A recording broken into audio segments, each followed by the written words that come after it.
Wow, Teresa, so wonderful to be here with you today. And I'm just going to introduce you. Thank you. Teresa is a relationship therapist and the founder of Radiant Woman Movement. Very exciting. Her mission is to unleash women's confidence and ignite their radiance, no matter their size or shape, using her integrated method that includes psychotherapy, breath work, tantric arts, and trauma work to support her clients to create loving and exciting relationships with themselves and their partner so they go on to live with purpose and joy. Wow. Thank you. Pretty exciting, hey? Teresa knows how essential it is for women to heal their relationship with their body and their sexuality in order to enjoy a fulfilling life. Teresa offers couples therapy, individual counseling, online training, and live in-person transformational workshops and retreats. And from personal experience, Teresa is an amazing woman, amazing therapist, and a great person to hang out. Oh, thank you. It's so great to be here with you, Angie. And it is great to be here with you as well, Teresa. I was so excited about introducing you today. And I'm so excited, actually, because you haven't told me a lot. I mean, I've known little snippets, but you actually haven't told me a lot about Radiant Woman Movement. And so I'm really excited to hear about this. Yeah. And I guess I feel really touched in my heart for to be here with you, and you've been such a great friend and support and professional support for me as well. And it's exciting for me to share this other part of my work with you and our listeners as well. Yeah, and the Radiant Woman movement, I guess if I can talk about what it means for me to be a sexually empowered radiant woman. And I've been working with this for ages now, for more than 10 years. And I've been exploring how women can really connect to their bodies, love their bodies, and then bring that inner light into the world. And that's why I say that it doesn't matter what we look like. The radiance, it's not beauty. Beauty for me, it's kind of like it's a thing in a box, and there are beauty standards. But radiance is actually a piece that is that inner light that enlivens us, and then it comes through. Wow. Yeah. So you're not talking about, Teresa, if I can clarify this, you're not talking about what a woman looks like. It's really connecting to the fire within and then being able to share it with the world. And I talk about sexually empowered radiant woman because I feel like we have the power of our hearts and the beauty of our hearts, the love in our hearts, and women are quite comfortable sharing that. But I also feel to be fully in our light, we really need to connect to our sexuality as well. It's not just the heart energy, it's also sexual energy. And then when we can put these two together, then I speak about it like, if like a bulb, right, a lamp, there is 0 watts and there's 100 watts. So with the heart energy, we're like at 50 watts. But if we put sexual energy and heart energy together, then we come to that 100 watts and we really start shining. And I guess for me, it's the experience of being comfortable, really comfortable in my body, coming home to my body. And it feels safe, and it just feels exciting to be alive. It's just exciting to engage. I see that excitement in you, right? I see the sparkle in your eye as you're talking about this. Because it brings that light, and I guess that's the light that I'm talking about. And it's not just the hot light; it's the sex light as well. And I know that women, once they connect to that light inside of them, I guess the first step that they need to go through is to heal any negative experiences. It's to heal the sexual trauma, to have, because lots of women are having some negative experiences around their body, around their sexuality. And when we have all these kind of judgments on top, it's really hard to connect to that light inside. And it gets really hard to share it with the world. And so kind of the world is kind of becomes dim and not as bright when women are not as bright. Right, that's so beautiful. So you're saying that the world kind of isn't as bright, but the more women start reclaiming or opening up, if I'm getting that, their sexuality, the more the world becomes a brighter place. And it's important, the piece is important, is the heart connected to sexuality. Yeah. Because it's not about being promiscuous or being like I can do whatever I want with my sexuality. It's actually sexuality connected to the heart. And that's what I'm really hearing you say. You really want your viewers to know, right, that this is about sexuality connected with the heart. So you can't have, it's not ideal to have one without the other. Yeah, nah. And quite often I find women kind of, women who have some traumatic experiences or who don't feel safe in their body, they go for the heart and the heart connection because that feels safe, but they kind of almost like they're cut off from their waist down, and they, like, there's so much power in our sexuality when it's connected to our heart, and it brings so much more pleasure of being in the body. Right. Yeah. So it's connecting to that place inside themselves. And so comes the pleasure. And so comes pleasure. And there's so much pleasure in the world. And it's like, and as you know, right, as we work with couples, and there are so many women who are in a relationship but feeling like there's not enough pleasure, everything feels like a struggle. And of course, if we're not connected to that energy flow inside, it's like we kind of live in half life.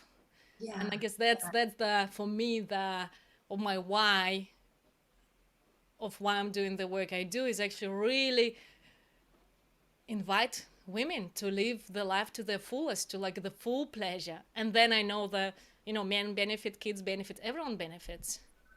Yeah. So there's a real flow on effect, right? Real flow on effect. I like that. Yeah. Yeah. So as women connect with their heart and their sexuality, so then the world becomes a brighter place. And it also brings change. What you're saying is it brings change in family, in relationships. Hugely, because I mean that's why I guess the intimate partnership, right? It's not just being flatmates, because that's what lots of women tell me. It's like the to-do list takes over and we become just flatmates, and that's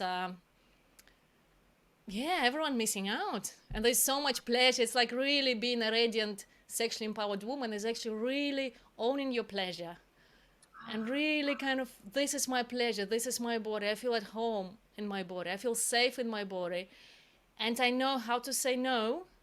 And that's why I can really say a full yes. So there's this power of surrendering to the yes. And then you can really start experiencing this, wonderful pleasure. It's like, for me, my practice is swimming in the ocean. And I like swimming naked in the ocean. And I do it through the year. And just kind of jumping into that water and feeling like, all the cells dancing with pleasure. And then there's so much joy and life becomes so much easier. Like, yeah. I really loved, it really resonated with me listening to you saying, and all my cells start dancing with pleasure. Yeah, that's pretty much the experience. Yeah, beautiful. So, Teresa, I have a question for you. So some women can start feeling that this can be quite selfish, right? Yes, and I think that's kind of our culture. It's the pleasure shaming, body shaming culture.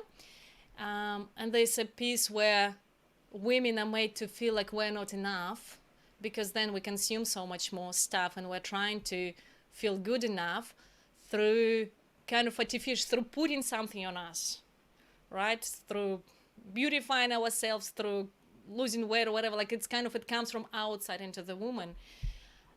And there's quite ashamed in actually connecting to the body, connecting to what we want, and expressing that into the world, because then a woman becomes so self-defined and so she's centered in herself. She actually doesn't need the world to tell her how she needs to be, who she needs to be. And actually it doesn't work for tons of industries, like all the beauty industries. It doesn't work for them if a woman feels confident in herself. If she's basking in her own light, it's like, ooh, what are we gonna sell her? So it's kind of a big piece. That's the culture piece. But then there's this the caretaking piece, that women qualities are quite often based on how well can I take care of others. Right. Yes. But I find that when we're depleted, we can't take as much care of others. It becomes more like a chore, like it's a task. Even like some women talk about sex as, it's a task. It's like a chore I have to do for him rather than for myself. And it's just so sad. But actually, I believe that not connecting to our inner radiance, not taking care of ourselves, it's actually selfish. Because then, wow. So that's a new take. yeah, because then we can't take care of anyone to the full extent that we can't bring that light through. So it's quite selfish not to bring that light through. Wow, that's such a new take. We don't hear a lot of that, do we? I like it. That really sits well. Yeah. So yeah, I guess that's what I want to tell women. Not taking care of yourself is selfish. Right. Yeah. So the importance of taking care of yourself, which means that and taking care of yourself is being able to connect with your heart, connect with your sexuality, connect with the whole being of yourself, right? And really knowing who you are. And what you want and what you like. Yeah, and then we can bring so much more to the world. It's almost like if we dim our light, we can't bring as much to the world. Mm-hmm. Yeah. So, Teresa, I have another question. So some women worry that if they accept themselves as they are, like just be how they are, you were saying that we don't need to be going out there and, getting all sorts of hair and beauty treatments and what have you, just that sense of accepting ourselves, then they're worried that they'll then stop taking care of themselves, right? What's your view on that? And I'm just thinking, because we've been in a lockdown for so long, I'm so excited to go for a haircut. And I guess it's a different way. It's almost like I want to take care of myself for myself, because that brings more of me out. And also that this piece of kind of, accepting yourself and self-love, it's not the end point. We need to accept ourselves. We need to love ourselves to step into our full potential. So it's almost like self-love and acceptance. It's a way how to step into our potential. And what I find is that once we accept and love ourselves, then we can really see a picture of what we're capable of who we came here to be. As a woman, who do I really want to be? And once I see my potential, then what brings me forward is that image. It's that radiant woman that I'm not saying I'm there. It's like, it's really, I feel that potential in myself, and I know that I need to love myself to become her. And I need to expand myself to become her. Wow. And then when I see her, I see her potential, and I align myself with that potential, I know the steps I need to take to get there. But it kind of comes from inside, and it's not like, oh, now I'm all fine and there's nothing else. No, there's always growth. It's like when we don't grow, we die. So it's really committing my life to the growth, to that potential in me, and kind of making it manifest in the world. So this is like an ongoing process, but it kind of doesn't sound like it's a chore. It sounds like it's really exciting. Yeah, no, it's, I guess once once the energy starts to flow between the sexual center and the heart center, once I start to feel the life, kind of feel connected to life, then it becomes a pleasure. Then looking after myself becomes a pleasure. Mm-hmm. It's like when I go and ride my bike, I do it because it's so pleasurable. It feels so good for my body. When I go and swim, like now I feel I'm kind of addicted to swimming. Like if I don't swim, it's like, ooh, I'm kind of deprived of pleasure. So I really love doing that. And it becomes so easy. Right. Yeah. And so the similar sort of thing with this about the loving yourself and stepping into that place of nurturing, well, living with your heart and your sexuality. So both places. And it just sounds so like this is a journey that you're on and you embrace it and move with it. And it's exciting.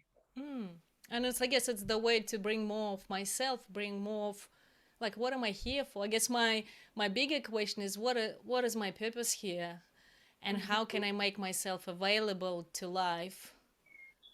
So, and I need to be, I need that energy flow through me. So I can bring more of myself to life, more of myself to my children, more of myself to my clients. So yeah, really going inward. And I guess what I'm feeling quite excited about here, Teresa, is because I'm loving what you're saying. I'm really, really connecting to this part. It just feels so different to looking at a magazine and thinking, oh my gosh, I really wish I looked like that. Yeah. Yeah. And every time, the thing is, knowing all this stuff, right? It's so subconscious. When I start looking at I don't do that, right?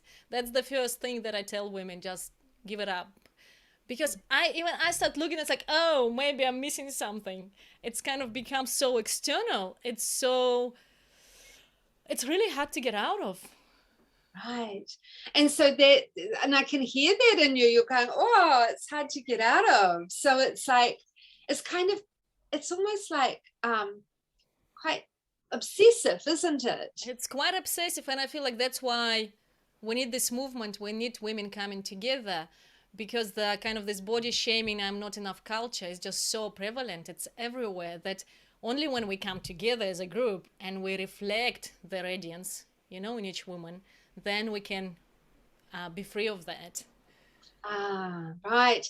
That's beautiful what you did. So there's kind of this collective platform, right? Collective place that you're inviting women into. Yeah, reflecting. Support one another. Yeah, that's beautiful, Teresa. Yeah. So going forward, how is this going to look? Like, are you setting up like workshops? Well, I had to cancel all my workshops because of the lockdown, but next year in January I'm starting an online program. Oh, great. For women, how to become a sexually empowered, radiant woman. And it's going to be a 10 weeks journey, and I plan to do those regularly. Also, there's the podcast where if anyone wants to come and share their wisdom on heart, sex, confidence, body image, I'm very happy to talk to women. And I really invite people to come to the website, radiantwoman.co.nz, and find us there. So I hope that next year we're gonna do live workshops, because I'm used to doing like 4-6 workshops a year, and it's just so beautiful when I see women coming together and really amplifying each other's radiance, and seeing this inner beauty, seeing that authenticity in each other. And once it's reflected in someone else's eyes, it kind of becomes more real inside of ourselves. And I really love having women together. And at the same time, it's kind of nice to have the possibility now to do it online and to get women like from all over the world. Yeah, that's the beauty, isn't it, now of online? Yeah. There's like no restrictions to people being able to turn up to a particular place, getting accommodation. It's just available. Yeah. Probably a little bit about the time difference, but then we seem to be able to make that work as well. It's Yeah. great. Yeah, they can't constrain us. No, well, thank you, Teresa. No, and women are no longer being constrained, right? And your No. course, it's beautiful. Yeah. I'm so excited about this. So yeah, what I want to leave the listeners with is that the knowing that you are radiant, you are powerful, and you have a big heart, and everything is possible for you. And thank you so much, Angie, for being here with me. Thank you, Teresa. I'm so excited. I've loved learning about this Radiant Women's Movement. It's very exciting. Thank Thank you. you. Bye. Bye.